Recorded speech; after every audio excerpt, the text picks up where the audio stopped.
Last lecture में हमारी आपकी बातें लिम्फ पर हुई थी और एक लाइन हम लोगों ने छोड़ दी थी, है ना? बोलो भैया, समझिएगा। इधर पहले डिटेल में पढ़ाया जाता था, अब आपके यहाँ ज्यादा डिटेल में है नहीं, क्योंकि आपके यहाँ जो डाइजेशन चैप्टर है वो पूरी तरीके से हटा दिया गया है। Digestion and absorption chapter number 16 अब ये पूरी तरीके से सिलेबस से हटा दिया गया है।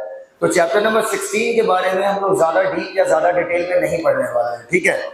आपको चैप्टर नंबर 16 से सिर्फ एक पॉइंट सीखना था जो यहाँ पर एनसीईआरटी ने जिक्र किया है। देखिएगा बोर्ड की तरफ। मान लो ये ह्यूमन का स्टमक है, ठीक? मान लीजिए ये ह्यूमन का स्टमक है। स्टमक के बाद आपकी क्या आ जाती है? आते स्मॉल इंटेस्टाइन पहले आएगी कि लार्ज? स्मॉल। स्मॉल इंटेस्टाइन पर ऐसे खिंचे हुए फिंगर लाइक प्रोजेक्शन पाए जाते हैं। समझते जाइए, finger like projection. In finger like projection को अंग्रेजी में बोला जाता है विलाई। क्या बोला जाता है? विलाई। याद करो कल बताया था लिम्फ। लिम्फ जो कि middle man of the body है, क्योंकि सेल तक कोई चीज डायरेक्ट ब्लड से जाती है कि लिम्फ से होके जाएगी? पहले लिम्फ में जाएगी, लिम्फ से किस में जाएगी? सेल के पास। अब अगर मान लीजिए ये आपका कोई लिम्फ का पाइप है, लिम्फ का पाइप विलाई के अंदर जाकर मोटा हो जाता है। लिम्फ का पाइप विलाई के अंदर जाकर क्या हो गया? मोटा। और ये मोटा लिम्फ का पाइप ही कहलाता है लैक्टियल। ऐसा कुछ नहीं है ये कुछ अलग सा पाइप है, इसमें कुछ भी अलग नहीं है। जैसे लिम्फ का पाइप है, जैसे लिम्फ का नॉर्मल पाइप होता है भाई, जैसे हमने कहा था ब्लड के पाइप को ब्लड वेसल कहते हैं, लिम्फ के पाइप को लिम्फ वेसल कहते हैं। लेकिन जब आपका लिम्फ का पाइप विलाई के अंदर जाता है तो ये थोड़ा फूल जाता है, और ये फूला हुआ पार्ट लिम्फ का क्या कहलाता है? लैक्टियल। समझ गए बात को? तो लैक्टियल को कुछ नहीं है। लैक्टियल का मतलब हुआ फूला हुआ लिम्फ का पाइप, जो किसके अंदर पाया जा रहा है? विलाई के। अब देखो पहले पढ़ाया जाता था मिसेली, काइलोमाइक्रोन, अब ये सब कुछ नहीं पढ़ना है। अब आपको सीधे बस ये बात दिमाग में रखनी है कि लिम्फ का ये जो मोटा पाइप है जो विलाई के अंदर पाया जाता है, ये आपका लिपिड बोल दो या फैट बोल दो, एक ही बात है। ये आपका लिपिड को क्या करता होगा? एब्जॉर्ब। अब पढ़ो अंग्रेजी में क्या लिखा है। Fats are absorb. पढ़ो, फैट आर एब्जॉर्ब।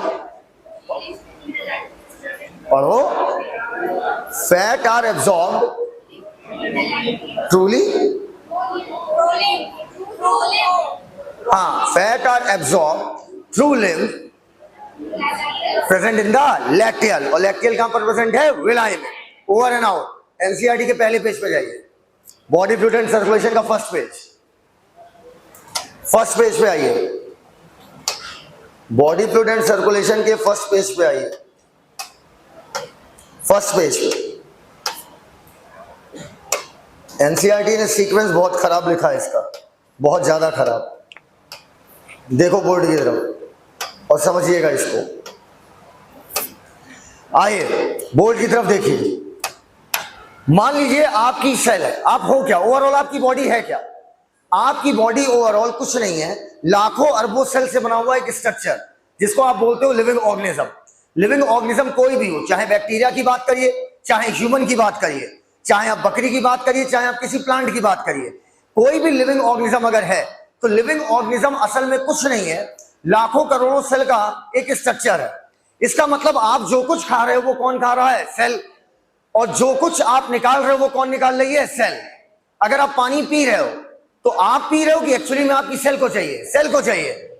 आप ग्लूकोज खाते हो, आप विटामिन खाते हो, आप मिनरल खाते हो, आप कार्बोहाइड्रेट लेते हो, आप प्रोटीन लेते हो, ये सारी चीज असल में किसको चाहिए? सेल को। आप पेशाब में यूरिया निकालते हो कि पीते हो? डाउट है इसमें? डाउट है कोई? हम क्या करते हैं? यूरिया को निकालते हैं। अगर हम यूरिया निकालते हैं तो इसका मतलब क्या हुआ? हम निकाल रहे हैं कि हमारी सेल? हम ऑक्सीजन लेते हैं या निकालते हैं? हम ऑक्सीजन लेते हैं। अगर हम ऑक्सीजन ले रहे हैं इसका मतलब ऑक्सीजन एक्चुअली में कौन ले रहा? हमारी सेल। हम कार्बन डाइऑक्साइड निकालते हैं या लेते हैं? क्या करते हैं? एकदम क्लियर है बात। सभी लोग सांस खींचिए। सांस नहीं है क्या? खींचो। सांस कहां तक गई आपकी? लंग्स तक या इंटेस्टाइन तक? लंग्स तक। क्या ऑक्सीजन सिर्फ लंग्स को चाहिए? आपकी बॉडी की और सेल को नहीं चाहिए? चाहिए। आपकी बॉडी की हर सेल को चाहिए, टांग की सेल को, आंख की सेल को, हार्ट की सेल को, ब्रेन की सेल को, आंख की सेल को। और कौन सी ऐसी चीज है जो ऑक्सीजन को चारों तरफ फैला सकता है? ब्लड। सेल जो लगातार कार्बन डाइऑक्साइड पैदा कर रही है, जो कि बेहद जहरीली गैस है, कार्बन डाइऑक्साइड को अगर आप बाहर नहीं निकालोगे तो अल्टीमेटली आपकी डेथ हो जाएगी। जब आप सांस रोकते हो, एक क्वेश्चन आया हुआ था, जब आप सांस रोकते हो तो आपको बहुत तेज अर्घ होती है कि बस ब्रीदिंग हमारी चालू हो जाए दोबारा। तो लोग सोचते हैं कि ऑक्सीजन लेने के लिए नहीं, कार्बन डाइऑक्साइड छोड़ने के लिए। ये हम अगले चैप्टर में सीखेंगे कि जब आप सांस रोकते हो या किसी के मुंह पे तकिया रखो और उससे पूछो कैसा महसूस हो रहा था, कह रहा है सांस लेने का बहुत मन कर रहा था। एक्चुअली में लेने का नहीं, छोड़ने का मन हो रहा था, क्योंकि थोड़ी बहुत ऑक्सीजन की कमी हमारी बॉडी झेल सकती है, लेकिन कार्बन डाइऑक्साइड इतनी जहरीली गैस है कि अगर ये थोड़ी भी आपकी बॉडी में बढ़ी तो अल्टीमेटली क्या होगा, आपकी डेथ हो जाएगी। तो लगातार सेल को कार्बन डाइऑक्साइड बाहर निकालनी है। आपकी बॉडी में तमाम जगह पर सेल है, हर जगह की सेल को कार्बन डाइऑक्साइड कहां तक पहुंचानी है? लंग्स तक। तो लंग्स ही क्या करेगी? इसको बाहर। ऑक्सीजन जो लंग तक पहुंच रही है उसे बॉडी की प्रत्येक सेल तक पहुंचाना, प्रत्येक सेल की कार्बन डाइऑक्साइड को वापस लंग्स तक पहुंचाना, ताकि लंग्स इसको क्या कर दे? बाहर। इसके लिए कोई ना कोई फ्लूइड होना चाहिए, कोई ना कोई ऐसी चीज होनी चाहिए जो लगातार इधर से उधर क्या लगा रही हो? चक्कर। एकदम बातें क्लियर है? अलग अलग ऑर्गेनिज्म में सर्कुलेटरी सिस्टम अलग अलग प्रकार का है। एग्जाम्पल के तौर पर, कभी नाम सुना हो तो ही हाँ बोलना। कभी स्पंजेस का नाम सुना है? सुना है या नहीं सुना है? चाहे इस सिलेंट्रेटा का नाम सुना है? दूसरा नाम बताओ सिलेंट्रेटा का दूसरा नाम। ये एनिमल के ग्रुप है बड़े बड़े, एक ग्रुप है स्पंज का और एक ग्रुप है सिलेंट्रेटा का। चाहे आप सिलेंट्रेटा की बात करो, चाहे आप स्पंजेस की बात करो, इनमें चीजों का आदान प्रदान देखो। हम लोगों में तो ब्लड के माध्यम से होता है भाई। ब्लड समझ लो बिल्कुल एक तरीके से ट्रक है। अगर आपको पता हो तो अच्छी बात है, नहीं पता है तो कोई बात नहीं। आपको पता है जब कोई ट्रक किसी माल को लेकर एक जगह से दूसरी जगह ले जाता है, एग्जाम्पल के तौर पर आपने सुना होगा प्रतापगढ़ का नाम ही नहीं सुना? हाँ, बहुत सीधे लोग होते हैं वहां के, पता है? हाँ, इंडिया के सबसे सीधे लोग वहीं के हैं। हाँ, एक बार घूम आओ। क्या हो गया? बड़का जी ना, इधर आओ। तो प्रतापगढ़ वर्ल्ड का सबसे बड़ा आंवले का प्रोड्यूसर है। वर्ल्ड का सबसे बड़ा आंवले का प्रोड्यूसर प्रतापगढ़ है। खट्टा फल है, खट्टे फल का सबसे बड़ा प्रोड्यूसर कौन है? प्रतापगढ़। समझना, मान लीजिए सीतापुर में गन्ने ज्यादा है, गन्ने का प्रोडक्शन ज्यादा है, और प्रतापगढ़ में आंवले का प्रोडक्शन ज्यादा है। तो ट्रक प्रतापगढ़ से आंवला भरकर किसे देगा? सीतापुर को। और सीतापुर से गन्ने भर के किधर देगा? प्रतापगढ़ को। बस ब्लड भी तुम्हारा यही है। ब्लड एक ट्रक की तरह है जो चीजों को इधर से उधर लाद के क्या करता है? पहुंचाता है। किसी भी चीज को इधर से उधर ले जाना है तो आपका कौन सा अंग काम करेगा? ब्लड। एकदम क्लियर है ये बात? लेकिन अगर हम लोअर ऑर्गेनिज्म की बात करें, लोअर एनिमल्स की बात करें जो बहुत ज्यादा डेवलप नहीं है, तो उनमें ब्लड नहीं पाया जाता। उनके केस में क्या होगा? बोर्ड की तरफ देखना। मान लीजिए ये आपका एक स्पंज है। स्पंज की पूरी बॉडी में छेद होता है। जो छेद साइड पाया जाएगा वो छेद कहलाता है ऑस्टिया। साइड वाले छेद क्या कहलाएंगे? ऑस्टिया। ये है साइड वाले छेद। और ऊपर वाला छेद कहलाता है ऑस्कुलम।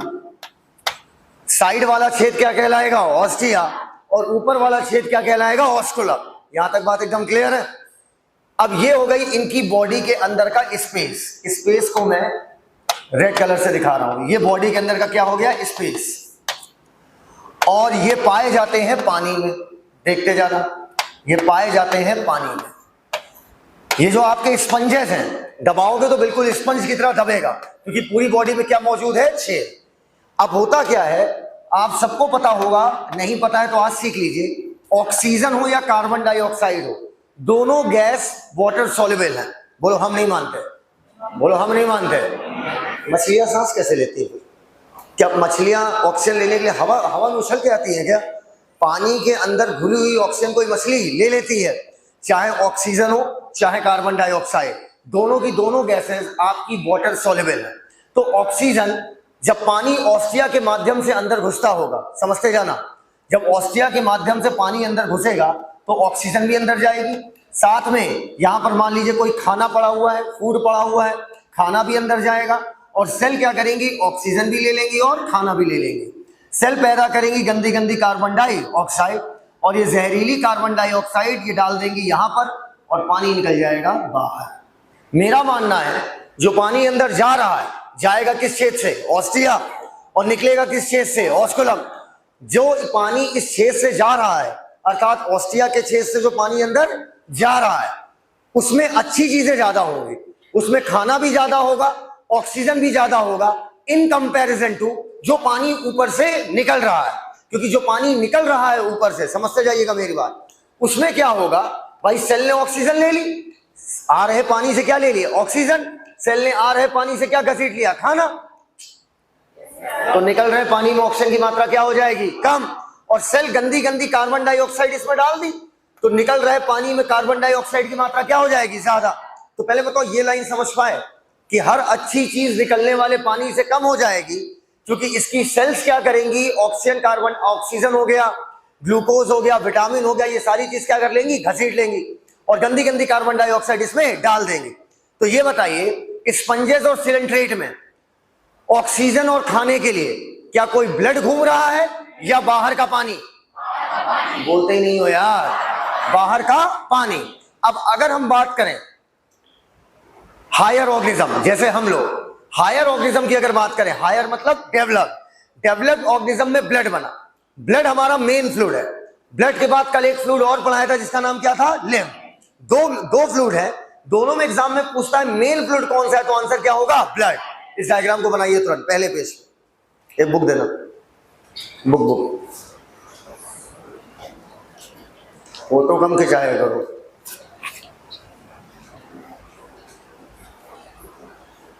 हो गया,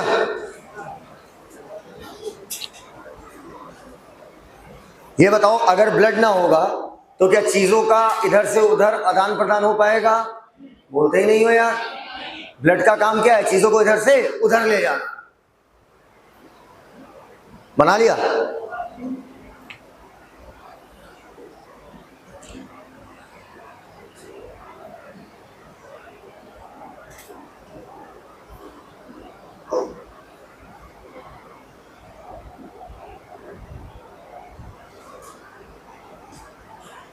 शुरू कीजिए, क्लियर बनाइएगा डायग्राम। साइड वाले छेद को क्या बोला था, ऑस्टिया। पानी घुसा किससे था, ऑस्टिया, और निकला किससे था, ऑस्कुलम।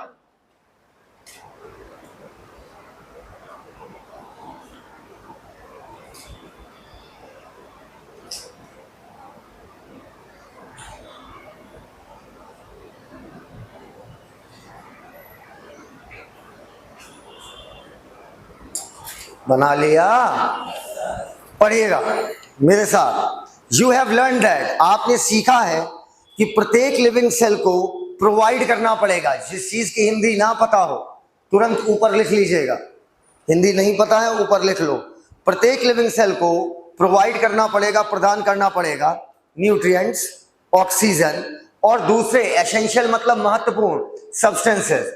ऑल्सो इसके साथ साथ वेस्ट या जो भी हार्मफुल सब्सटेंस जो लगातार पैदा हो रहे हैं हैव टू बी रिमूव्ड, इसे आपको रिमूव करना पड़ेगा, हटाना पड़ेगा। ऊपर जहरीले सब्सटेंस नहीं हटाओगे तो क्या होगा, क्या हो जाएगा, डेथ हो जाएगी। ये कौन सी डेथ है तुम्हारी, अलग है डेथ, डेथ। अगला, प्रत्येक हार्मफुल सब्सटेंस को have to be removed continuously, लगातार हटाना पड़ेगा for healthy functioning of tissue, ताकि टिश्यू अच्छे से काम कर सके। इट इज देयरफॉर एसेंशियल, इसलिए यह महत्वपूर्ण हो जाता है to have efficient mechanism. Efficient मतलब सक्षम, एफिशिएंट मतलब सक्षम, एक बेहतरीन मैकेनिज्म हो आपकी बॉडी में ताकि सब्सटेंस का मूवमेंट करा पाए, movement of these substance to the cell and from the cell, अर्थात सेल तक और सेल से। सेल तक का मतलब समझे, सेल तक चीजों को ले जाना और सेल से चीजों को ले आना। अगला, डिफरेंट ग्रुप ऑफ एनिमल, अलग अलग ग्रुप ऑफ एनिमल्स ने हैव इवॉल्व, इवॉल्व मतलब निकाला है, अलग अलग मेथड सब्सटेंस का ट्रांसपोर्ट कराने के लिए। Underline, simple organism like sponges and coelenterates, simple organism like sponges and cylindrites circulate water, पानी को सर्कुलेट कराते हैं from their surrounding, अपने अगल बगल से, to their body cavity, ऊपर from their surrounding to their cavity। बोलो भैया, कह रहा है सिंपल ऑर्गेनिज्म जैसे स्पॉन्जेस और सिलेंट्रेट ये पानी को सर्कुलेट कराते हैं अपने अगल बगल से थ्रू देयर बॉडी कैविटी, ताकि फैसिलिटेट, ताकि हो पाए आसानी से सेल्स के द्वारा सब्सटेंसेस का एक्सचेंज। ज्यादा कॉम्प्लेक्स ऑर्गेनिज्म होगा जैसे हम लोग, तो हम लोग स्पेशल फ्लूइड इस्तेमाल करते हैं। अंडरलाइन करना, blood is the most commonly used fluid, blood is the most commonly used fluid. हो गया?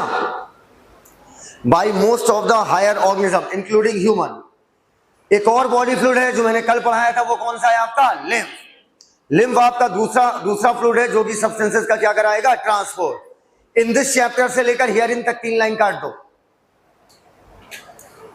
इस चैप्टर में हम क्या पढ़ेंगे वो तो हम चैप्टर पढ़ के ही जान लेंगे कि क्या पढ़ेंगे। हो गया हो तो आगे बढ़े। बताओ भैया, पहले बताओ साइड वाले छेद को क्या बोला था? ऑस्टिया, और ऊपर वाले छेद को ऑस्कुलम। ये बताओ, पानी ऑस्टिया से घुसेगा और ऑस्कुलम से निकलेगा। लोअर ऑर्गेनिज्म मतलब कम डेवलप ऑर्गेनिज्म, जैसे 2 नाम बताओ, स्पंजेस और, बोला करो यार, स्पंजेस और सिलेंट्रेट। स्पंजेस और सिलेंट्रेट में पानी की मदद से चीजों का क्या होगा? आदान और प्रदान। हम लोगों में सिर्फ ब्लड और लिम्फ। मेन कौन है? सेकंड नंबर पे। आइए अब बातें करेंगे हम लोग ब्लड पर। आराम से समझिएगा ब्लड की क्या कहानी है। देखना, अगर हम ब्लड की बातें करें, बोर्ड की तरफ देखना और समझते जाना। अगर हम ब्लड की बात करें, समझना अच्छे से। ब्लड समझने से पहले आपको समझना पड़ेगा कि टोटल 12 लाख जानवर की स्पीसीज है। ह्यूमन एक स्पीसीज है, ऐसे कुत्ता एक स्पीसीज है, बिल्ली एक स्पीसीज है, चमगादड़ एक स्पीसीज है, ऐसी 12 लाख स्पीसीज हैं, 12 लाख स्पीसीज। मैं 12 लाख इंडिविजुअल नहीं बोल रहा हूं।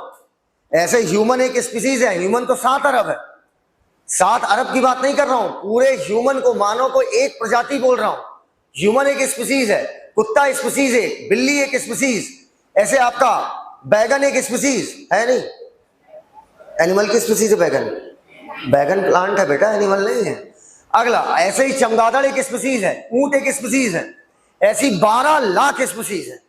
मजेदार बात क्या है, 12 लाख स्पीसीज होने के बावजूद जो हमारी बॉडी में टिश्यूज है, चाहे जिसका नाम ले लो, जिसका तुम्हारा मन हो उसका नाम लो, टिश्यू सिर्फ 4 प्रकार के होते हैं। स्पीसीज है 12 लाख, और किसी भी स्पीसीज को ले लोगे, 5वां कोई टिश्यू कभी मिलेगा ही नहीं। तो ब्लड समझने से पहले आपको समझना पड़ेगा थोड़ी सी टिश्यू की कहानी। टिश्यू में भी सिर्फ एक टिश्यू हम डिटेल में पढ़ेंगे, बाकी हमें डिटेल में नहीं देखना। पहला टिश्यू है एपिथेलियल, पहला टिश्यू है एपिथेलियल, दूसरा टिश्यू है कनेक्टिव, तीसरा टिश्यू है मस्कुलर, और आखिरी टिश्यू है न्यूरल। सिर्फ 4 ही टिश्यू हैं, एक बार नाम लीजिएगा। पहला, दूसरा, तीसरा, चौथा। एपिथेलियल, कनेक्टिव, मस्कुलर और न्यूरल, 4 टाइप के टिश्यू हैं। 5वां कोई आई टाइप टिश्यू का नहीं है। पहले बताओ, ये बेसिक बात समझ में आ गई है? एपिथेलियल, कनेक्टिव, मस्कुलर और न्यूरल। क्लियर है ये वाली बात? अब यहां पर सिर्फ आपको फोकस करना है एपिथेलियल टिश्यू पर, सॉरी, कनेक्टिव टिश्यू पर। कनेक्टिव टिश्यू 3 चीजों से मिलकर बनता है, समझना अच्छे से। अगर मैं बात करूं कनेक्टिव टिश्यू की, तो कनेक्टिव टिश्यू अगर हमें बनाना हो तो बेटा ऐसे ही पानी ले लो। क्या ले लो? पानी। चाहो तुम इसे पानी बोल दो, चाहो तो तुम इसे, बॉयल्स लॉ नहीं पढ़ा रहे हैं, डरो नहीं, चाहो तो तुम इसे पानी बोल दो, चाहो तो तुम इसे मैट्रिक्स बोल दो, एक ही बात है। मैट्रिक्स भी वही चीज होती है और पानी भी वही चीज है। चाहो तो आप इसे पानी बोल दो, चाहो तो आप इसे मैट्रिक्स बोल दो, कोई फर्क नहीं पड़ता। यहां तक बात एकदम क्लियर है? तो एपिथेलियल टिश्यू में पहली चीज क्या होगी? मैट्रिक्स। ये बताओ, क्या कभी ये चीज सुनी है कि ग्रुप ऑफ सेल को हम टिश्यू बोलते हैं? नहीं सुना है? सुना है कि नहीं सुना है? तो बताओ, अगर आपका कनेक्टिव एक टिश्यू है तो इसके पास सेल होगी या नहीं होगी? बोलते नहीं हो यार। इसके पास अगली चीज क्या होगी? सेल। और बेटा बिल्कुल रेशे जैसे, बिल्कुल जैसे ये धागा है, ऐसे धागे नुमा स्ट्रक्चर पाई जाती है। ये क्या बोल रहा है? हाँ, कुछ बोल रहा था क्या? अच्छा ये लड़ गया, ठीक। हाँ, ये धागे नुमा स्ट्रक्चर पाई जाती है। इन धागे नुमा स्ट्रक्चर को हम लोग बोलते हैं फाइबर्स। तो ये तीनों चीजें मिलकर क्या बनाएंगी? Connective tissue. पानी, उसमें मौजूद सेल और ढेर सारे धागे। क्लियर? अब बात करते हैं ब्लड की। वैसे आपको एक बात बता दूं आपकी जानकारी के लिए, जो ब्लड है, ब्लड छोड़ो, जो कनेक्टिव टिश्यू है, इसका काम है आपकी बॉडी को चिपकाना। सर नहीं समझ पाए, अभी समझ जाओगे। अपनी अपनी स्किन पकड़ो, अपनी अपनी पकड़ना, पकड़ लिया, खींचो खींचो और देखती रहो उधर।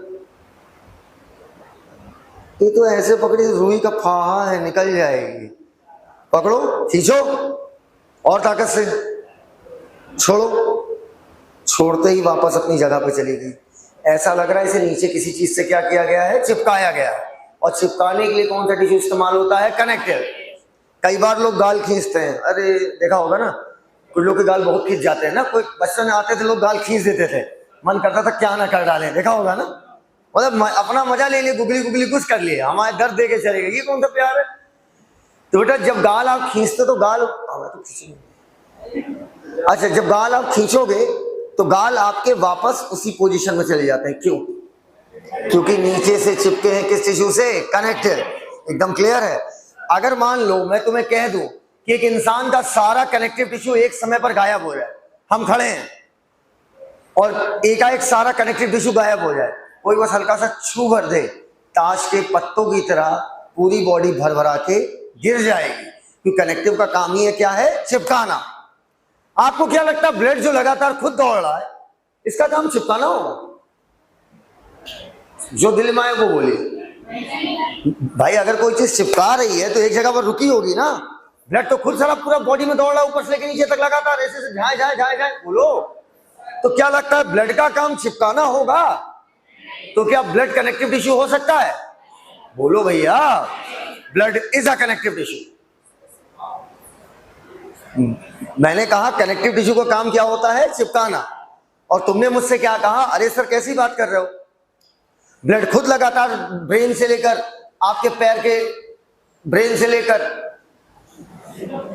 लेकर आपके खुद पैर की उंगलियों तक जा रहा है। बोलो भैया, तो सर उसका काम चिपकाना कैसे हो सकता है? सर चिपकाना तो उसका काम लॉजिक ही नहीं बन रहा है। बेटा यहां पर कनेक्टिव का मतलब कुछ और है। कनेक्टिव के दो मतलब हैं। एक होता है फिजिकली चिपकाना, किसी चीज को पकड़ के चिपकाना। ऐसे करो सर नमस्ते, ऐसे नहीं, ऐसे नहीं, ये क्या है? ऐसे करो सर नमस्ते। तो ये अपने दोनों हाथों को फिजिकली क्या किया? चिपकाया। बोलो भैया, ये फिजिकली चिपकाया है, टच कराया है, पक्का? और इसी में बीच में फेविक्विक लगा दो, बस वही हो गया कनेक्टिव। बोलो यार, लेकिन सर ब्लड तो दौड़ रहा है, तो ब्लड कैसे कनेक्टिव टिश्यू है?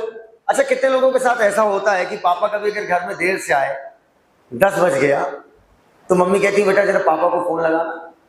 कितने लोगों के साथ ऐसा हुआ है? आपके साथ नहीं हुआ? आपके साथ नहीं हुआ? हाँ, पापा टाइम पे आ जाते हैं। अच्छा कंट्रोल है मम्मी का, इसे दहशत कहते हैं, शास्त्रों में इसको दहशत कहा गया है। तो इधर सुनो, पता नहीं कैसे, मतलब टाइम पे कैसे आ जाते हैं, थोड़ा सच में टाइम पे आ जाते हैं। अच्छा, अब मेरी बात सुनो। इधर मेरे पापा कभी टाइम पे नहीं आते थे, हमेशा 10 के बाद, 10:30, 11, 11:30 ऐसे आते थे। तुम्हारे पापा टाइम पे आ जाते हैं? तुम्हारे? हाँ आ जाते हैं। बहुत तगड़ा कंट्रोल है यार। मतलब ये होता है तरीका। मम्मी को मेरी मम्मी, अपनी मम्मी को मेरी मम्मी से मिलवा देना, ट्रेनिंग थोड़ी ले ले। जब पापा टाइम पे नहीं आते हैं, 10 बज चुका होता है, तो मम्मी का दिल घबराने लगता है। पता करो कहाँ हैं जी, अभी तक आए नहीं। तो हम लोग मोबाइल चलाना जानते थे, मम्मी नहीं जानती थी, तो हम लोग कॉल लगाते थे और फोन जो है टू टू टू टू करके कट जाता था। अब हमें नहीं पता था पापा कहाँ हैं, हम तो फोन लगा सकते थे। बोलो भैया। तो अब क्या होता था, जब फोन लगता था और मान लो फोन नहीं कनेक्ट हुआ, तो आप मम्मी से क्या कहते थे? मम्मी पापा फोन से कनेक्ट नहीं हो रहे, चिपक नहीं पा रहे फोन पे, ये बोलते थे। वहां पर कनेक्शन का मतलब चिपकना था क्या? कनेक्ट का मतलब संपर्क था। कनेक्ट के दो मतलब है, एक है फिजिकल चिपकना और एक होता है संपर्क। इस समय आप मुझसे बातें कर रहे हो, मुझसे इस समय आप कनेक्टेड हो, इसका मतलब मुझसे चिपक गए। बोलो यार, कनेक्ट के दो मतलब है, एक होता है फिजिकली कनेक्ट होना, ठीक है, और एक होता है संपर्क। ऑक्सीजन लंग्स तक है, ऑक्सीजन लंग्स तक है, लंग्स से ऑक्सीजन ले जाकर पूरी बॉडी को कौन दे रहा है? ब्लड। तो देखा जाए लंग्स को पूरी बॉडी से कनेक्ट कौन कर रहा है? ब्लड। इसका मतलब चिपकाना था क्या? नहीं। दूसरी बात, सेल ने कार्बन डाइऑक्साइड दी, मान लो घुटने की सेल ने, ब्रेन की सेल ने क्या दी? Carbon dioxide. और कार्बन डाइऑक्साइड यहां की सेल किसको ले जाकर दे दी? ब्लड ने किसको ले जाकर दे दिया? लंग्स को। तो लंग्स को पूरी बॉडी से कनेक्ट किसने किया? ब्लड ने। नहीं समझ पाए हमारी बात? इस लिहाज से ब्लड आपका क्या हो गया? Connective tissue. Blood is a connective tissue. कैसे? चिपका रहा है? चिपका नहीं रहा है, चीज एक अंग को दूसरे अंग से क्या कर रहा है? कनेक्ट। अर्थात एक अंग की चीजों को ले जाकर दूसरे अंग को दे रहा है। बोलो भैया, लिखो, blood is a connective tissue. हाँ तो ये कौन कौन लोग हैं जिनके पापा एकदम टाइम पे आ जाते हैं? एक बार हाथ ऊपर करें, देख ले भाई, तुम्हारे पापा टाइम पे आ जाते हैं? हाँ? अच्छा, और किसके? एक दो लड़कियां हो गई, और मतलब 3 लोग को छोड़ दिया जाए इतनी बड़ी क्लास में, तो सबके पापा टाइम पे नहीं आते, बिकॉज पापा मेल है। हाँ, ट्रस्ट मी, भरोसा करो मेरी बात पे, पापा मेल है। And male will always be male. Blood is a connective tissue because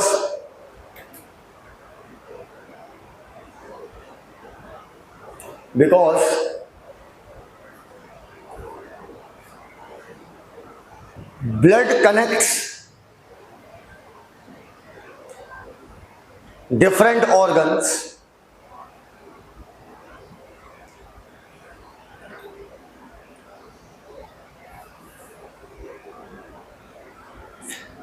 by transporting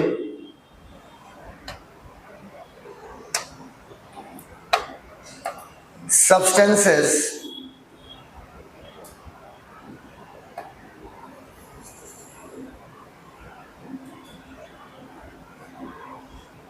between organs. By transporting substances between organs. हो गया? ये बताओ, ऊपर अच्छा ये बताइए, आप लोग जहां से पढ़ के आए हो ना कई जगह से, किसी न किसी स्कूल में पढ़े हो?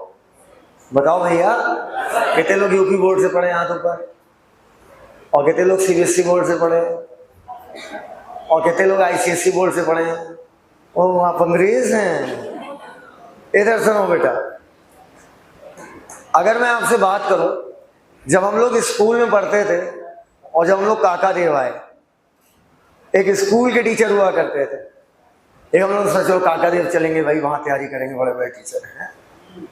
और एक आप लोग स्कूल में पढ़ते थे, तो स्कूल में जो टीचर्स होते थे, they were very gentleman type. They tend to be very, they are not gentleman, this is false. They seem to be very gentleman.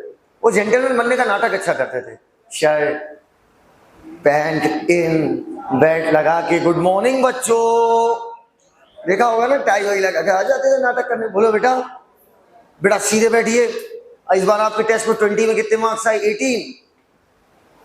अच्छा किया 2 मार्क्स और आपको इंक्रीज करने। बोलो, तो वहां थोड़ा आप एक टीचर का वो अटायर देखते थे।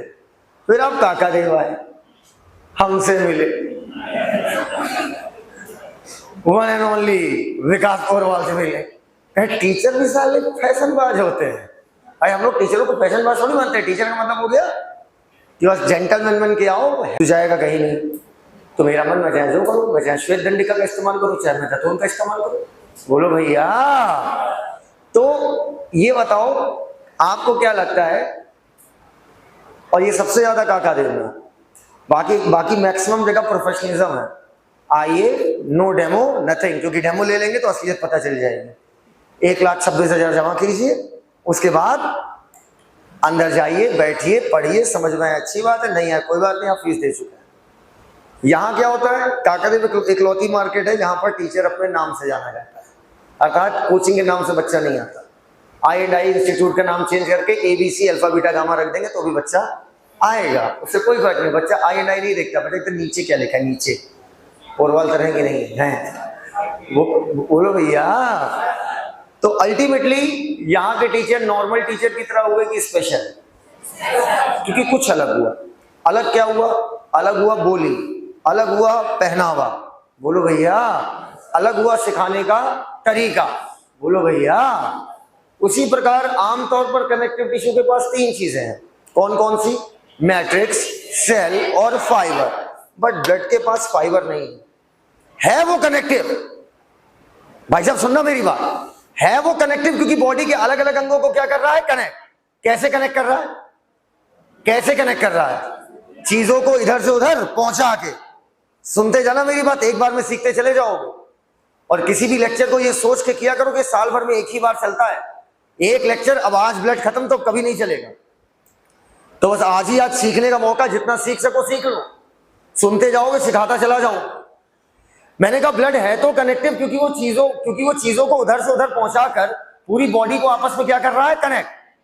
लेकिन ब्लड कनेक्टिव तो है, लेकिन ब्लड के पास फाइबर नहीं होता कनेक्टिव होने के बाद भी। तो ब्लड नॉर्मल कनेक्टिव टिश्यू हुआ या स्पेशल? अब पूछोगे नहीं ब्लड में फाइबर क्यों नहीं होता, पूछो क्यों नहीं होता, पूछो क्यों नहीं होता। यह है आपके ब्लड का पाइप, इतना पतला। अब अगर ब्लड में फाइबर होते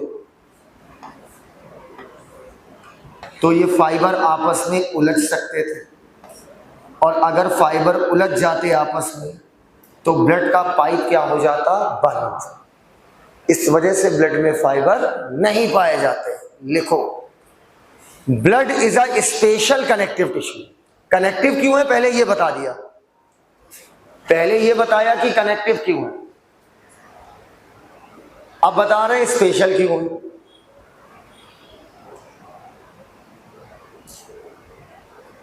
blood is a special connective tissue because आमतौर पर कनेक्टिव टिश्यू में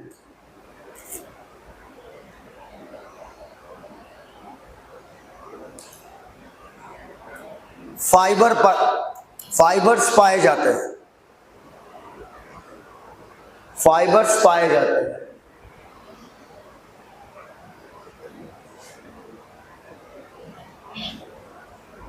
आमतौर पर कनेक्टिव टिश्यू में फाइबर्स पाए जाते हैं,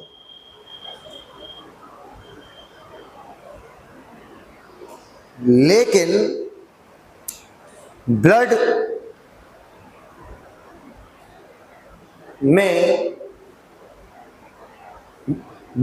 में काटो, लेकिन ब्लड कनेक्टिव टिश्यू होने के बावजूद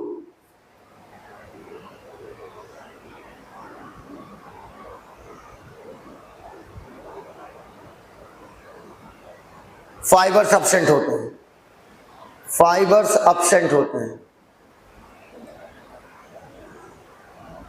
फाइबर्स एब्सेंट होते हैं।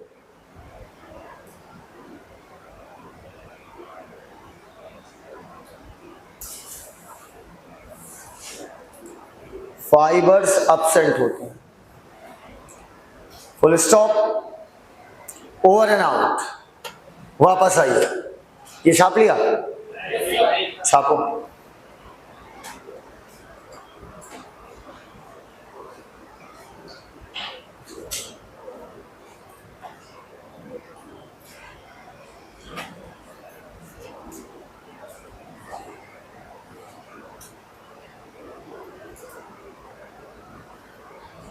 तुम्हें गुस्सा बहुत आता है क्या जी? बताओ। तो ये वाली अंगूठी तो वही लोग पहनते हैं यहाँ, जो लोग क्यों पहनाई मम्मी? पूछा नहीं? मतलब मम्मी जो कहेंगी सब करती हो? करना पड़ता है, मतलब इच्छा नहीं है।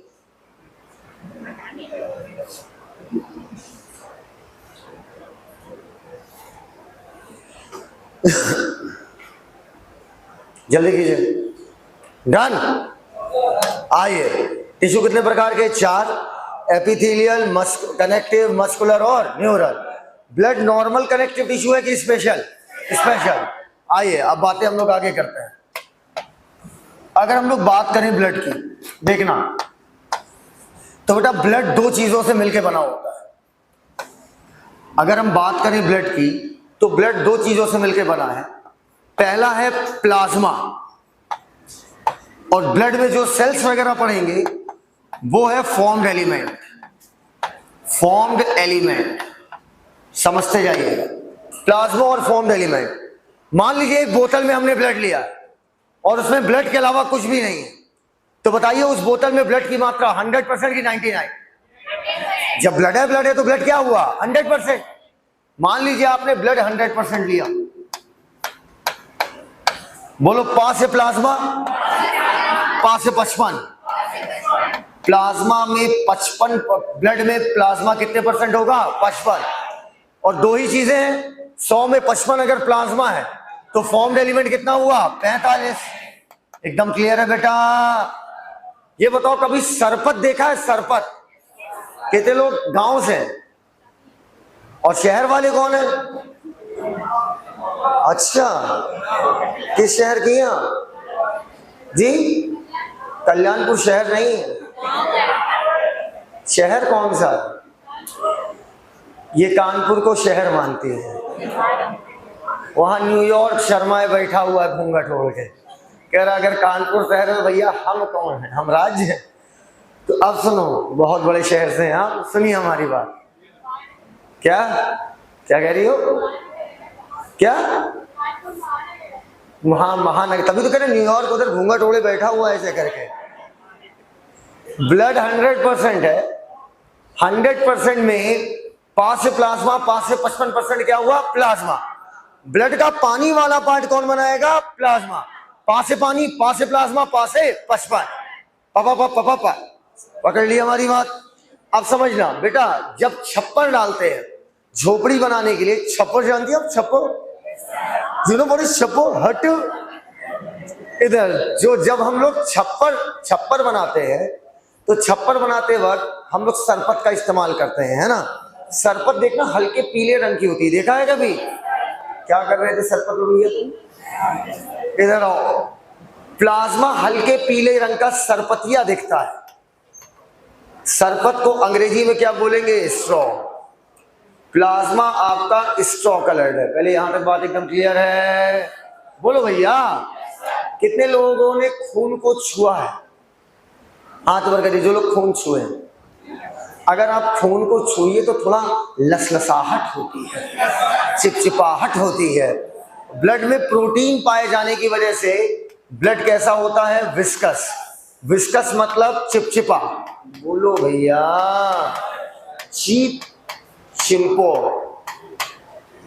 अगला लिखिए नहीं मैडम थोड़ा प्लीज।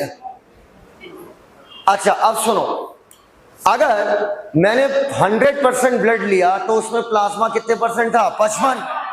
अगर मान लो मैं कहूं कि इस बोतल में अब ब्लड नहीं है, सिर्फ प्लाज्मा है, ब्लड है ही नहीं इसमें, अब फॉर्म्ड एलिमेंट निकाल के फेंक दिए, सिर्फ प्लाज्मा है, तो बताओ प्लाज्मा कितने परसेंट हुआ? 100 इज 100। ओके, 100 क्या? 100% अगर मैं प्लाज्मा ले लूं तो उसमें 90 से 92%, 90 से 92% अकेला क्या होगा? पानी, और 6 से 8% होती है प्रोटीन। 6 से 8% प्रोटीन। यहां तक बात एकदम क्लियर हो गई है? अब सुनो, वैसे तो प्लाज्मा में 70 प्रकार की प्रोटीन होती है। कितने प्रकार की? 70। एनसीईआरटी लिखती प्लाज्मा में 3 मेजर प्रोटीन है। अब आप समझ ले तो 3 ही प्रोटीन है, 3 नहीं है, 70 है। 70 में 3 मेन वाली आप पढ़ते हो। बोलो भैया। अब इधर देखो बेटा, अब इसके नीचे जो मैं लिख रहा हूं वो अगले पेज पे लिख रहा हूं, देखना। प्लाज्मा में 70 प्रकार की protein, 3 major protein, 3 major protein plasma की। ट्रिक याद रखना, फ्लैग, FLAG, फ्लैग। एल का मतलब कुछ नहीं, FAG, यहां एल साइलेंट है। बड़े विद्वान हो यार, कहां से पैदा हुए थे? F से होती है फाइब्रिनोजन, शायद आपको याद हो, मैंने कल ही पढ़ाया था। फाइब्रिनोजन क्या कराती है? Blood clotted, blood clotting. पक्का तो पढ़ा दिया है यार। फाइब्रिनोजन फाइब्रिन में बदलता है, याद आया? Fibrin plus dead and damaged formed element बराबर ब्लड क्लॉट। पक्का? बोलो, आगे बढ़ो। ए से होती है एल्ब्यूमिन। कितने लोग ऐसे यहाँ पर जो अंडा छूते भी नहीं?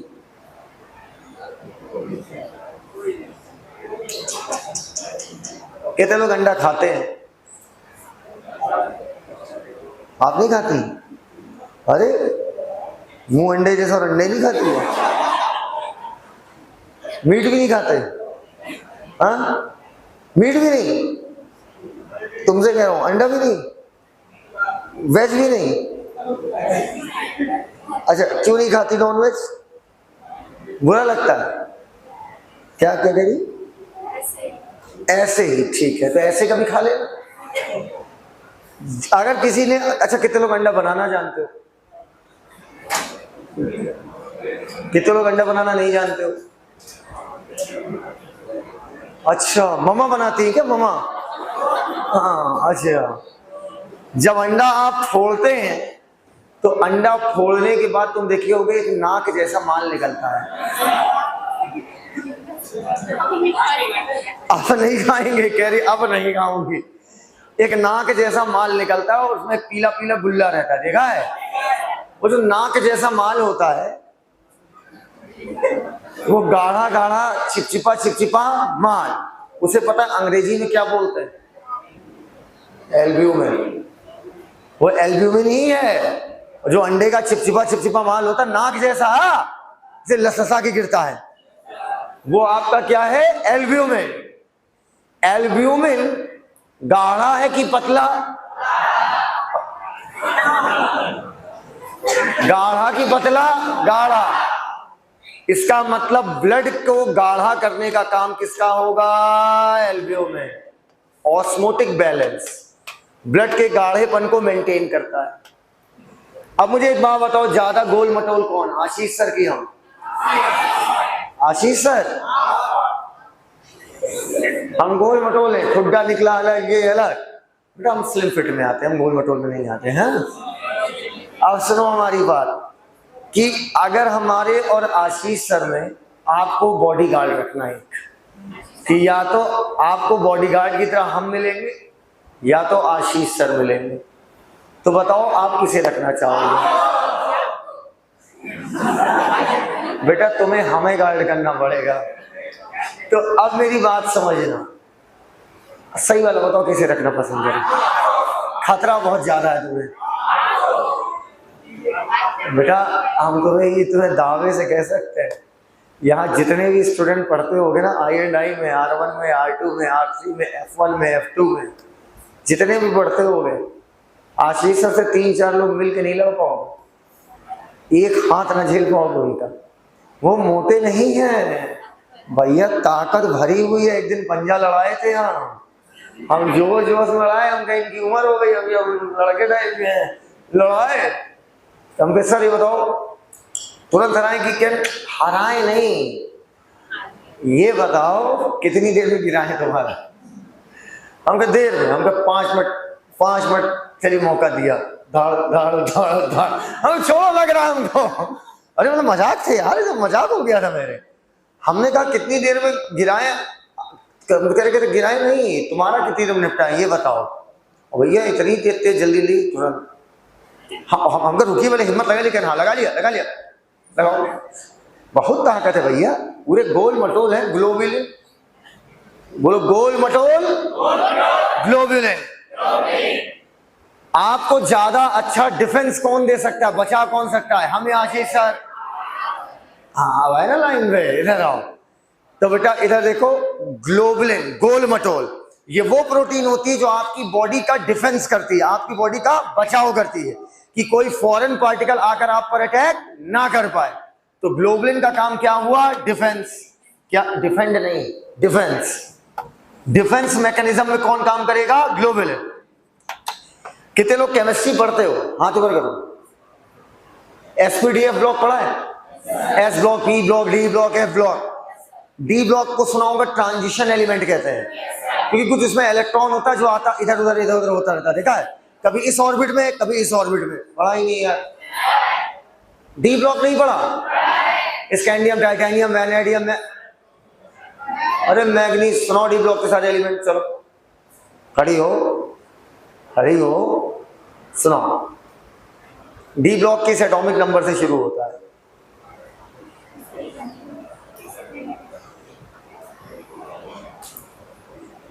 एटॉमिक नंबर 20 किसका है?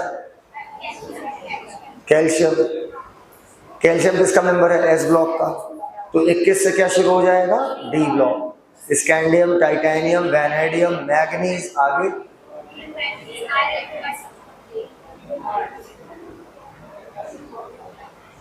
क्रोमियम, मैग्नीज,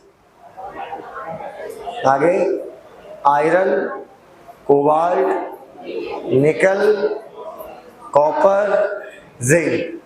तुम बहुत बोल रही हो, खड़ी हो नहीं खड़ी करो।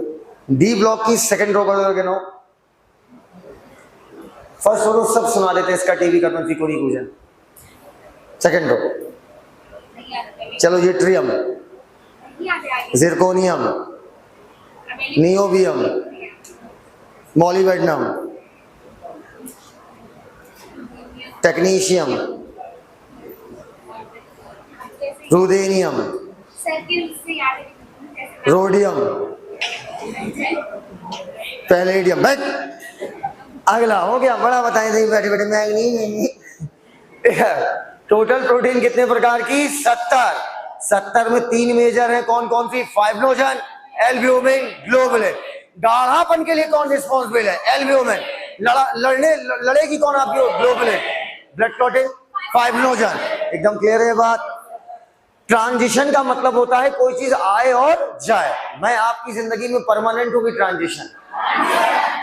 रोज मैं आता हूँ 3:30, 5:30 छोड़ता हूँ, 3:30 to 5:30, 20, 5:25 पढ़ाता हूँ। बोलो क्या मैं आता हूँ फिर जाता ही नहीं? जाते भी हैं। ऐसी चीजों को ट्रांजिशन कहा जाता है।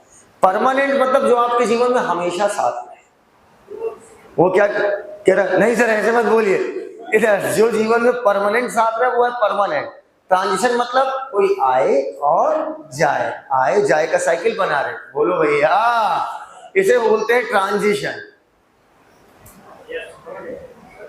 हाँ और क्या, इसे क्या बोलते हैं? ट्रांजिशन। आपको ट्रांजिशन स्टेट पसंद है कि परमानेंट? अरे शर्म गल्लो, खुले हम बोल रहे हैं ट्रांजिशन।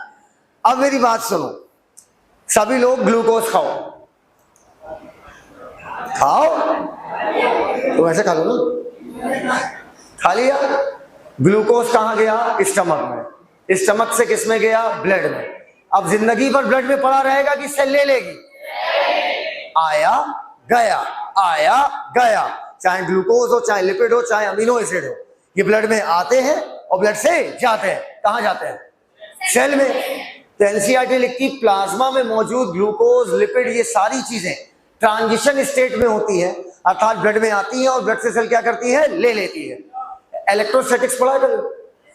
जीवन में कभी इलेक्ट्रोस्टैटिक्स पढ़ा है? फिजिक्स में 12th बहुत अच्छी लिखी गई है ना। 12th का सीक्वेंस बहुत अच्छा है भाई। कितनी अच्छी है? पहले पढ़ते हैं रुके हुए चार्जेस की स्टडी, इलेक्ट्रोस्टैटिक्स। अगर कोई चार्ज रुका हुआ है उसकी प्रॉपर्टी। चार्ज चल दिया तो अगला चैप्टर आ गया आपका करंट इलेक्ट्रिसिटी। चलने की वजह से मैग्नेटिक फील्ड पैदा हुई, अगला आ गया मैग्नेटिक फील्ड। एक्सीलरेट होने से इलेक्ट्रोमैग्नेटिक वेव आई, पार्ट फर्स्ट खत्म। Part first 12th class 12th की पार्ट फर्स्ट क्या है? चार्ज ही तो है, पूरे में चार्ज ही आपको पढ़ाया गया और कुछ पढ़ाया कहां गया? रुका हुआ चार्ज इलेक्ट्रोस्टैटिक कैपेसिटेंस पढ़ लेता।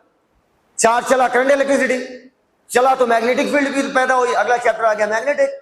एक्सेलरेट किया इलेक्ट्रोमैग्नेटिक वेव, पार्ट फर्स्ट खत्म, पढ़ा डाली पूरी फिजिक्स। हाँ साहिल सर ने क्लास 12th का पार्ट फर्स्ट खत्म कर दिया, समझ गया बात को? हाँ, इससे तेज कोई नहीं खत्म कर पाएगा। वहां पर एक शब्द पढ़ते हैं डाई इलेक्ट्रिक कांस्टेंट, इसका कोई मतलब बताए। What is dielectric constant? Dielectric constant होता क्या है?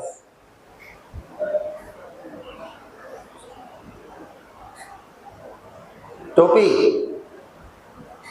बताओगे? टोपी के पड़ोसी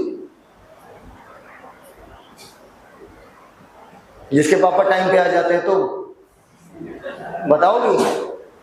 तुम बताओगी? तुम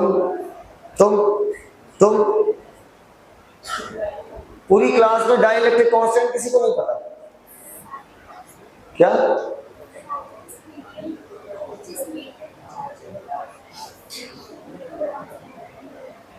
अच्छा,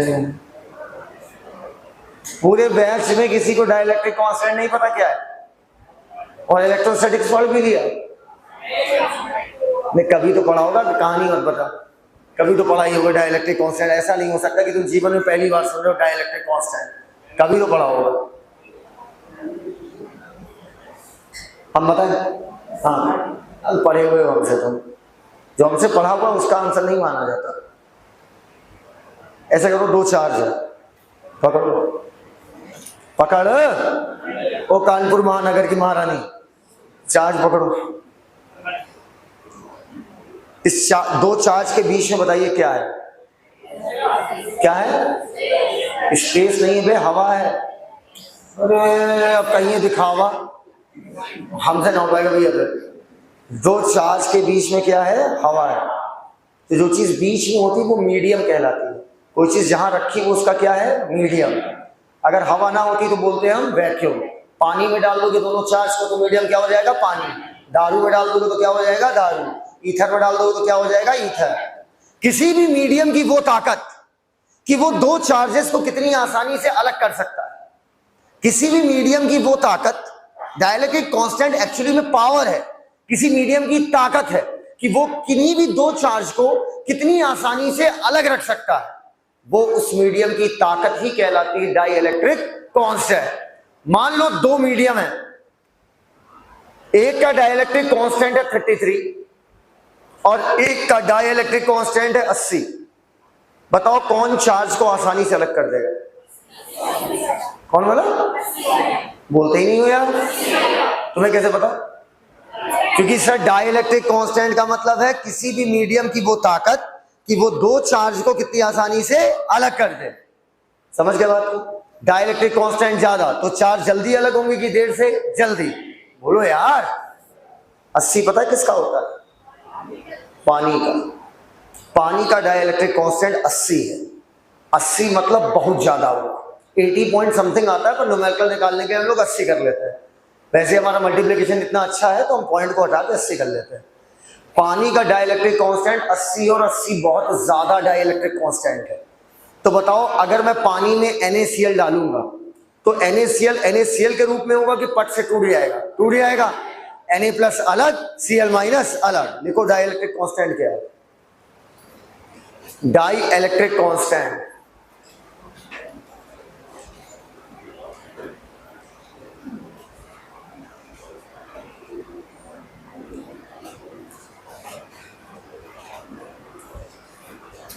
आज जहां तक है R1 बैच नहीं होगी। तबीयत मेरी बिल्कुल सही नहीं है, बुखार आ रहा बहुत ज्यादा हो रहा। जब बुखार आता है तो मैं जरूर पढ़ाता हूँ, लेकिन ये वाला बुखार ज्यादा तेज आ गया है, इसमें पढ़ाऊंगा तो निपट जाऊंगा। लिखा? किसी भी मीडियम की ताकत कि वो कितनी जल्दी, नहीं नहीं नहीं, नहीं। और अच्छा, किसी भी मीडियम की वो ताकत और अच्छा, किसी भी मीडियम को चार्ज, किसी भी मीडियम की चार्ज को सेपरेट करने की ताकत, किसी भी मीडियम की चार्ज को सेपरेट रखने की ताकत उस मीडियम का डाइइलेक्ट्रिक कांस्टेंट कहलाता है। उस मीडियम का डाइइलेक्ट्रिक कांस्टेंट कहलाता है। उस मीडियम का डाइइलेक्ट्रिक कांस्टेंट कहलाता है। किसी भी मीडियम की वो ताकत कि वो चार्ज को कितनी आसानी से अलग कर सकता है। ठीक है, कर लिया? जितना ज्यादा डाइइलेक्ट्रिक कांस्टेंट उतनी आसानी से चार्ज पार्टिकल को दूर कर देगा। देखो, जितना ज्यादा डाइइलेक्ट्रिक कांस्टेंट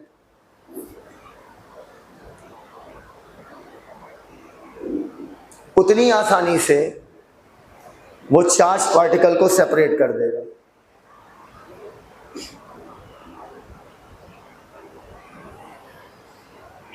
वो उतनी आसानी से चार्ज पार्टिकल को सेपरेट कर देगा।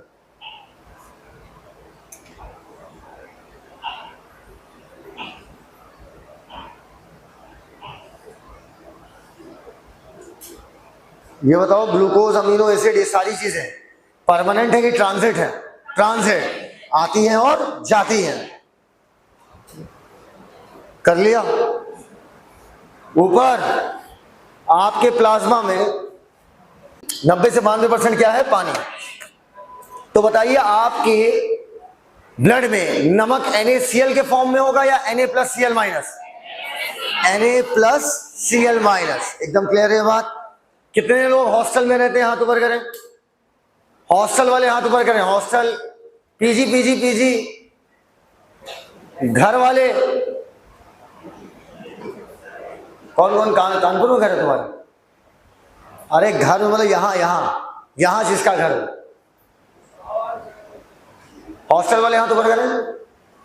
क्या आपके हॉस्टल में ऐसा नहीं है कि आपके जो पहले भैया लोग सेलेक्ट हो गए, चले गए, एक आध बाल्टी वहां छोड़ी रहती है, देखा होगा? बाल्टी मग्गा पड़ा रहता है कि नहीं? ऐसा होता है ना? क्या आज उस मग्गे को उठा के मन से देखना, उस मग्गे पे गौर से देखना, मिनरल्स की, नमक की एक पपड़ी जमी होती है। नहीं देखा है? देखना कि मग्गे के ऊपर, छोड़ो। अच्छा, तुम वॉशरूम जाते हो कभी? कितने लोग जाते हैं हाथ ऊपर? आप नहीं जाते? कहीं भी शुरू हो जाते हैं। अच्छा, अगर आप वॉशरूम जाइए तो वॉशरूम में जो डिब्बा रखा होता है उसके ऊपर एक पतली सी नमक की पपड़ी जमी होती है। अब ऐसा ना हो कि नमक दाल में काम हो तो वहीं से डाल रहे, ऐसे नहीं करते बेटे, ये गलत बात है ना। आपने देखा होगा ना, नमक देखने मग्गे के ऊपर पपड़ी जमी होती है, देखा है कि नहीं देखा है? बेटा, कानपुर का पानी एक्चुअली में थोड़ा खराब है, ये तुम्हें आके एहसास हो गया होगा। कईयों के बाल गिरने लगे होंगे, इसलिए तो आप लोग बिस्लरी से नहाते हो ना। अच्छा, इधर देखो, मुंह बम्बा वाला नहाएंगे बिस्लरी से। बेटा, एक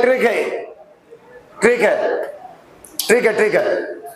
मग्गा देखने में ऐसा लगता है जैसे नमक का ही बना, नमक का मग्गा। क्या बोला? नमक का मग्गा। चाहे जितना घिस लो, साफ नहीं होता।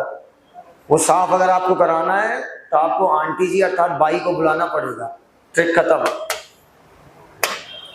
नमक Na+Cl-, का से कैल्शियम, मग्गा से मैग्नीशियम, बाई बुलाना पड़ेगा, बाइकार्बोनेट।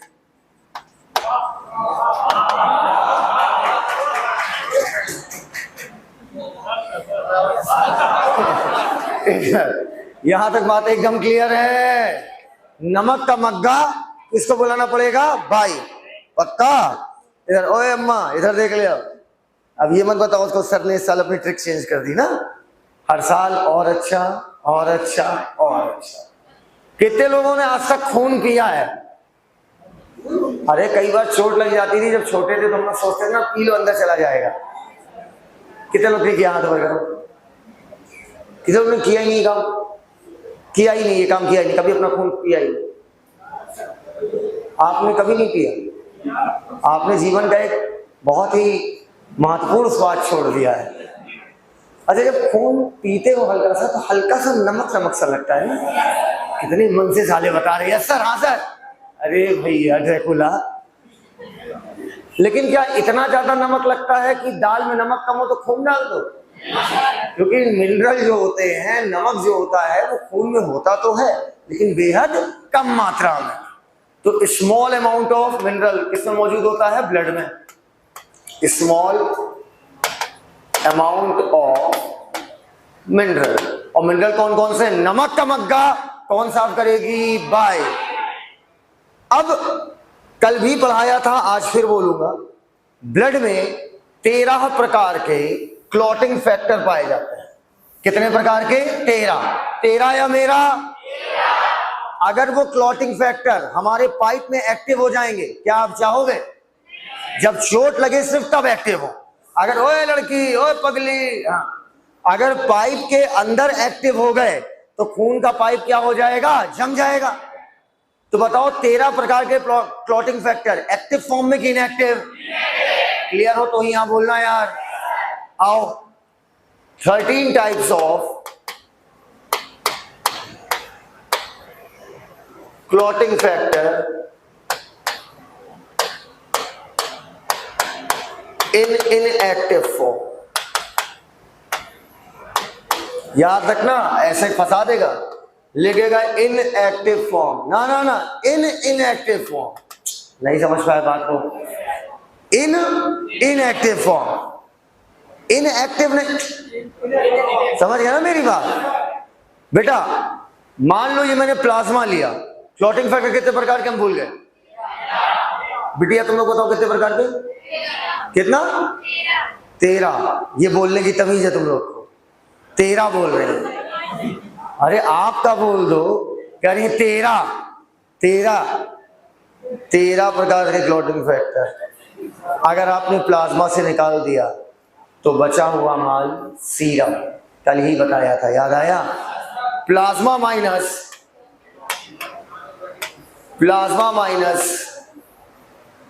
क्लॉटिंग फैक्टर बराबर serum. Over and out, plasma खत्म। टोटल प्लाज्मा में कितने प्रकार की प्रोटीन थी? 3 नहीं, लात देंगे, लात। 70 में 3 क्या थी? मेजर। नाम लो, पहला, बुलंद बोलो यार। दूसरा एल्ब्यूमिन। तीसरा ग्लोबुलिन। 5 मिनट का काम ब्लड क्लॉटिंग होता है, एल्ब्यूमिन का काम ऑस्मोटिक बैलेंस, ग्लोबुलिन का काम डिफेंस मैकेनिज्म। क्लॉटिंग फैक्टर 12 या 13? Active inactive? Plasma stock colour yellow colour, stock colour बोलना ज्यादा सही है ना? तो पेल येलो, हल्का पीला होता है। Viscous non viscous? Plasma blood का कितना % बनाता है? बोलते ही नहीं हो यार। 55। प्लाज्मा में पानी कितना %? 90 से 92। प्रोटीन कितना? अब हम बोल रहे हैं, तुम सुनो, ब्लड आपका स्पेशल कनेक्टिव टिश्यू है जिसके अंदर आपका प्लाज्मा फॉर्म एलिमेंट पाया जाता है। प्लाज्मा जो होता है वो ब्लड का 55% बनाता है। फॉर्म एलिमेंट वही ब्लड का 45% बनाता है। प्लाज्मा आपका स्टॉक कलर होता है, विस्कस होता है। प्लाज्मा में 90 से 92% पानी होता है, 6 से 8% प्रोटीन होता है। वैसे तो प्लाज्मा में 70 प्रकार की प्रोटीन होती है, लेकिन मेजर प्रोटीन आपके 3 प्रकार की होती है, फाइब्रोनेक्टिन, एल्ब्यूमिन, ग्लोबुलिन। फाइब्रोनेक्टिन आपका ब्लड क्लॉटिंग कराती है, एल्ब्यूमिन आपका ऑस्मोटिक बैलेंस कराती है, ग्लोबुलिन आपका डिफेंस मैकेनिज्म कराती है। ग्लूकोज हो गया, अमीनो एसिड हो गया, लिपिड हो गया, ये आपका प्लाज्मा में ट्रांजिट फॉर्म में पाए जाते होंगे। वहीं पर अगर बात करें, प्लाज्मा में 13 प्रकार के क्लॉटिंग फैक्टर होते हैं, लेकिन इनएक्टिव फॉर्म में होते हैं। Plasma minus clotting factor is equal to serum.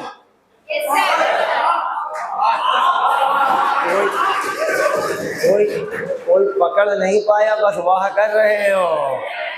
पकड़ो भाई, कितने लोग पकड़ लिए हैं? हाथ ऊपर करें। पकड़े रहे, बैठे रहे। आओ बेटा, अब इसको छापो, पूरा छापो यहां से। और सुनो, प्लाज्मा के नीचे लिखते चले जाना सारे पॉइंट। अच्छा सुनो, ऊपर। ओए इधर देख, अब मैं बोलने जा रहा हूं और एक पॉइंट गलत कर दूंगा और आपको पॉइंट फट से पकड़ना है। ऊपर सुनोगे तभी पकड़ पाओगे।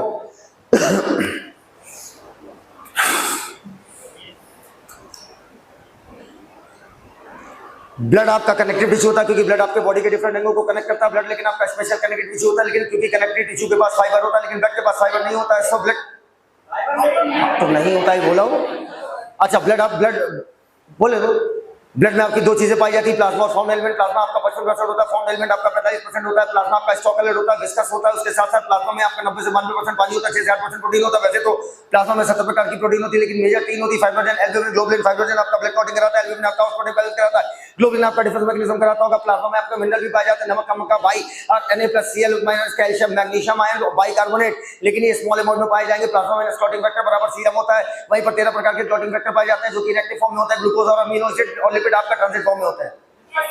बताओ क्या गलत था? बताओ क्या गलत था? सब सही था। फर्जी ना ढूंढो जो कुछ गलत ना हो।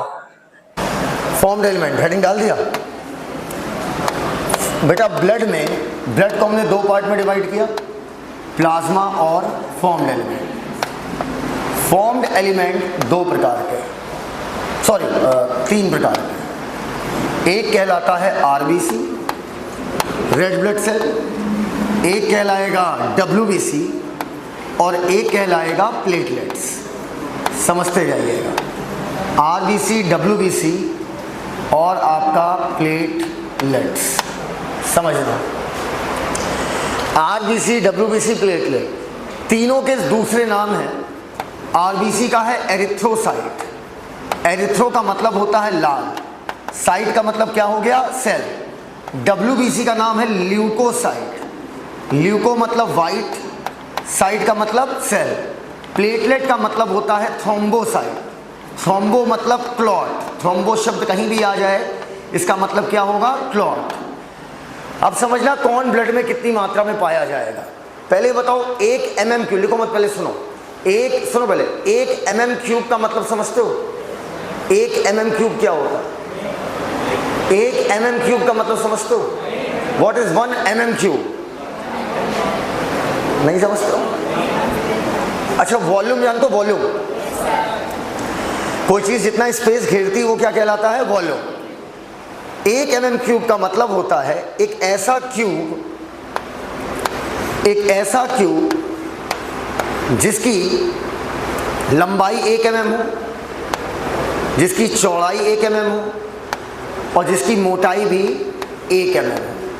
1 mm into 1 mm into 1 mm, ये कहलाएगा 1 mm3। अगर मैं 1 mm3 ब्लड ले लूँ, ये कितना कम होगा अंदाज़ा लगाना।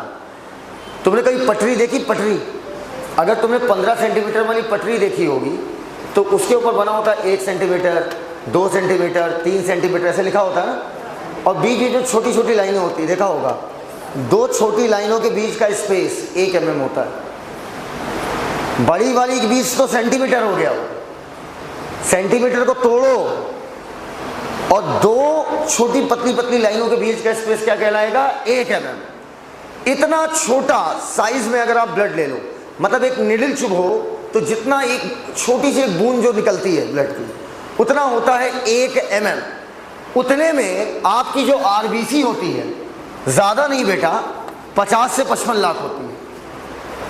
उतने ब्लड में आरबीसी की मात्रा 50 से 55 लाख होती है। 1 मिलियन लिखो, 1 मिलियन बराबर 10⁻⁶। 1 मिलियन इज इक्वल टू 10⁻⁶, मतलब 10 लाख।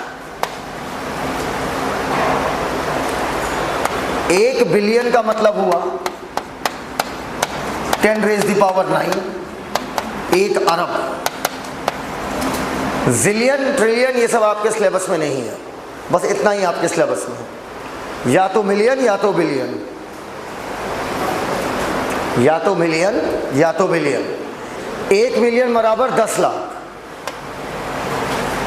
5 मिलियन मतलब कितना हुआ? 50 लाख। बोलो यार। तो एरिथ्रोसाइट होती है 5 से 5.5 मिलियन पर mm³।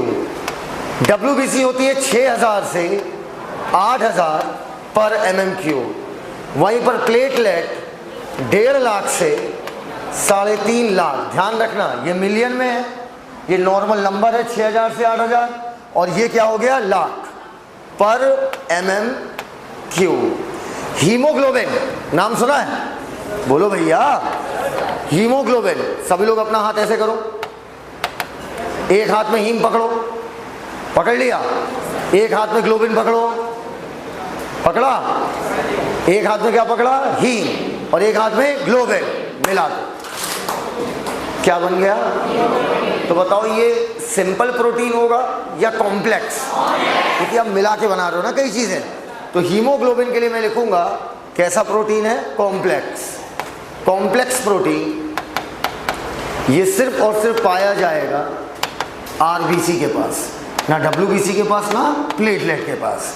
अगला फंक्शन, ये पेज लिख लिया ना पूरा, लिखिए।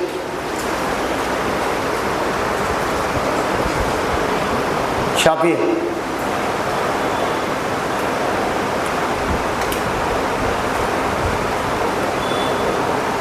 कर लिया? जल्दी कीजिएगा, पहले कंपेयर कर लो तीनों को, उसके बाद देखिए कि सबके अलग अलग क्या काम है। बहुत कुछ नया सीखने को मिलेगा तुम्हें। सबने पढ़ा होगा ग्रेवयार्ड ऑफ आरबीसी। आंसर सच ये है, ग्रेवयार्ड ऑफ किसी भी फॉर्म्ड एलिमेंट स्प्लीन ही है, चाहे आरबीसी, चाहे डब्ल्यूबीसी, चाहे प्लेटलेट, तीनों वहीं जाके दफन होंगे। अभी बता रहे हैं, पहले इतना लिखो। लिख लिया क्या? लिखिए, जल्दी लिखिएगा। ये तो गधेपन की बात हुई, ग्रेवयार्ड ऑफ आरबीसी स्प्लीन है। भैया आरबीसी नहीं, चाहे आरबीसी हो, चाहे डब्ल्यूबीसी हो, चाहे प्लेटलेट हो, सबके सबका ग्रेवयार्ड एक ही है, दैट इज स्प्लीन। आगे बढ़े, मिटाए, लिखो।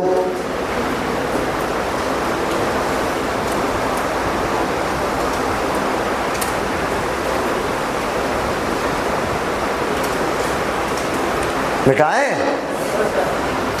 एरिथ्रोसाइट किसका नाम है? आरबीसी। ल्यूकोसाइट किसका नाम है? डब्ल्यूबीसी। और थ्रोम्बोसाइट किसका नाम है? प्लेटलेट। प्लेटलेट का नाम थ्रोम्बोसाइट क्यों पड़ा? कोई बताएगा? थ्रोम्बो का मतलब होता है क्लॉट, और साइट का मतलब सेल। पक्का? इसका मतलब प्लेटलेट का काम क्या होता होगा? क्लॉटिंग। आरबीसी है 5 से 5.5 मिलियन पर mm³ की cm³ mm³। अब बोर्ड की तरफ देखिएगा और सीखते जाइएगा हमारी बात को। अब आरबीसी, डब्ल्यूबीसी, प्लेटलेट तीनों बनती कहाँ है? Site of formation. Site of formation, इधर देखिएगा बोर्ड की तरफ। जो आपकी लंबी हड्डियां हैं, जैसे टांग की हड्डी हो गई या हाथ की हड्डी हो गई, बोर्ड की तरफ देखो, टांग की हड्डी हो गई या हाथ की हड्डी हो गई, ये मान लो मैंने एक हड्डी बनाई, ठीक, देखते जाना। यहां पर हड्डियों के अंदर एक गूदेदार माल भरा रहता है। कैसा भैया? गूदेदार, लाल लाल रंग का। हड्डियों के अंदर एक गूदेदार लाल लाल रंग का माल भरा होता है। कितने लोग नॉन वेजिटेरियन हो? हाथ ऊपर करो एक बार। नॉन वेज खाते हो? और कुछ लोग इस लेवल के नॉन वेजिटेरियन है ना साले, पहले वो मांस खाएंगे और उसके बाद हड्डी ठोक ठोक के पता नहीं अंदर से क्या निकालते हैं। देखा है कभी ऐसे लोगों को? कितने लोग ऐसा करते हैं हाथ ऊपर? रखो बेटा, यही गूदा कहलाता है रेड बोन मैरो। रट्टू तोता सालो, बायोलॉजी रटी नहीं जाती है, समझी जाती है। रट लिया है, हड्डी के अंदर रेड बोन मैरो पाया जाता है। अरे मैरो मतलब क्या है मसाला, मिलो। कमला पसंद ना बोल दो तुम, कोई बड़ी बात नहीं है। लाल रंग का इस वजह से रेड। मैरो का मतलब होता है सब्सटेंस। हड्डी के अंदर लाल रंग का एक सब्सटेंस भरा हुआ है। मैरो का मतलब क्या हुआ? सब्सटेंस। दैट्स वाई नाम क्या पड़ा? Red bone marrow. क्लियर है? यहीं पर आपका आरबीसी बनेगी, यहीं पर आपकी डब्ल्यूबीसी बनेगी, और यहीं पर आपकी प्लेटलेट बनेगी। क्लियर है ये वाली बात? अब इधर देखो तो साइट ऑफ फॉर्मेशन रेड, तीनों के लिए सेम है, बोन मैरो। अगर कोई चीज पैदा हुई है तो आज नहीं तो कल, मरेगी तो कन्फर्म। ग्रेवयार्ड, ग्रेवयार्ड मतलब कब्रिस्तान, ग्रेवयार्ड ऑफ ग्रेव, बस ग्रेवयार्ड मतलब कब्रिस्तान। इधर तीनों का कब्रिस्तान सेम है, दैट इज स्प्लीन। छापिए, पहले कंपेयर कर लो, काम तो 2 मिनट में समझ जाओगे, फिर उसके बाद पॉइंट नहीं पढ़ने होते ज़्यादा, समझ पाए? फिर बस 1 घंटे की कहानी है, सब खत्म, ब्लड खत्म, फिर कल शुरू हो जाएगा आपका हार्ट। अरे दिल हो गया छापा।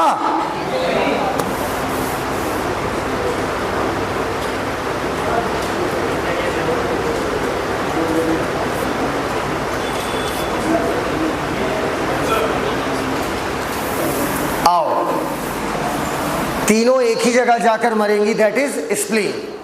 अगला लाइफ स्पैन, आरबीसी का 120 दिन या 4 महीने, वही बात है भैया, 120 दिन। WBC less than 10 days. Platelet का सिलेबस में नहीं है, काट दो, प्लेटलेट का नहीं जानना है, बाजा बंद कर, प्लेटलेट का नहीं जानना है। लाइफ स्पैन हो गया। फंक्शन, ये बताओ आरबीसी के अंदर एक पिगमेंट होता है, नाम बताओ। आरबीसी के अंदर एक पिगमेंट रहता है, नाम बताओ। हीमोग्लोबिन। कॉम्प्लेक्स प्रोटीन या सिंपल? जिसकी वजह से आरबीसी का कलर कैसा होगा, काला या लाल? आरबीसी, हीमोग्लोबिन की वजह से आरबीसी लाल, और लाल आरबीसी की वजह से ब्लड लाल। आ जाओ, आरबीसी का काम है ट्रांसपोर्टेशन ऑफ गैसेस, गैसेस को ट्रांसपोर्ट करना। WBC का काम कोई भी बता सकता है, डिफेंस, बॉडी को बचाना। प्लेटलेट का काम कल ही पढ़ाया था, क्लॉटिंग।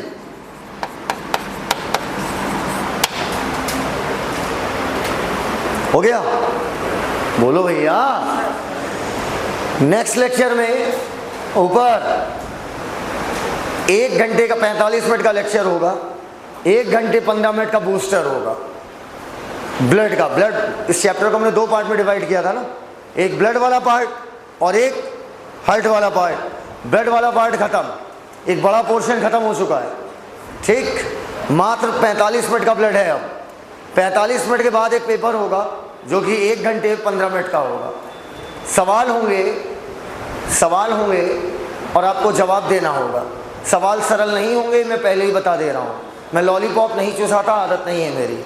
देखो, तुम्हें एक अच्छा फील कराने के लिए क्या करना चाहिए, करते क्या है हम लोग, आपको पढ़ाएंगे, फिर एक सरल पेपर दे देंगे और आप उस सरल पेपर के सवाल निकाल लोगे और आपको लगेगा आपको बायो आती है, वाह सर ने क्या पढ़ाया। अगर आपने मेरा पूरा पेपर सॉल्व कर लिया तो ये मेरी बेइज्जती है। अगर आपने मेरे पूरे पेपर में फुल आउट ऑफ फुल मार दिया तो आप मेरी इंसल्ट कर रहे हो यार। तो सर क्या ना मारे? नहीं, तुम्हारी दम मार के दिखाओ, हम मारने नहीं देंगे, भरोसा करो मेरे ऊपर।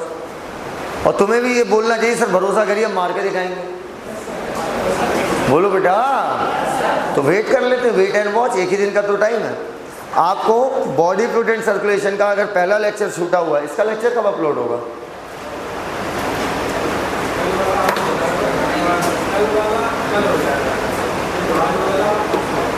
सुन लिया? आज वाला परसों हो जाएगा, कल वाला परसों वाला कल हो जाएगा, कल वाला परसों हो जाएगा। हो गया, समझ गया सब लोग? आज कल में सब हो जाएगा शॉर्ट में। तो आप लोग को क्या करना है, पेपर को ढंग से तैयार करना है, क्योंकि पहला पेपर ही आपको टेंशन दे जाएगा। ठीक है, देखो भैया, आपको कैसा पेपर चाहिए आप मुझे बता दो। एक ऐसा पेपर चाहिए जिसमें मैं आपको बेवकूफ़ बनाऊं, आपको सरल सरल सवाल दूं और आप टिक मार के घर जाओ, मुस्कुराओ, 90 में 90, यस मैं तेज़ हो गया। एक ऐसा पेपर जिसमें हर क्वेश्चन पे कलम रुक जाए। बताओ, हर क्वेश्चन पे कलम नहीं बेटा, सब कुछ रुक जाएगा। ठीक है, पेपर अच्छा होगा, लेवल से तैयारी कीजिएगा। ठीक है, बॉडी फ्लूइड एंड सर्कुलेशन का पार्ट फर्स्ट खत्म, पार्ट सेकंड शुरू हो जाएगा आपका ट्यूसडे को। मंडे को आपका 1 घंटे का लेक्चर होगा, 1 घंटे का टेस्ट पेपर होगा। Is this clear to each and everyone? बोलो भैया। आज की बातें यहीं तक, बाकी बातें कल करते हैं। थैंक यू, धन्यवाद।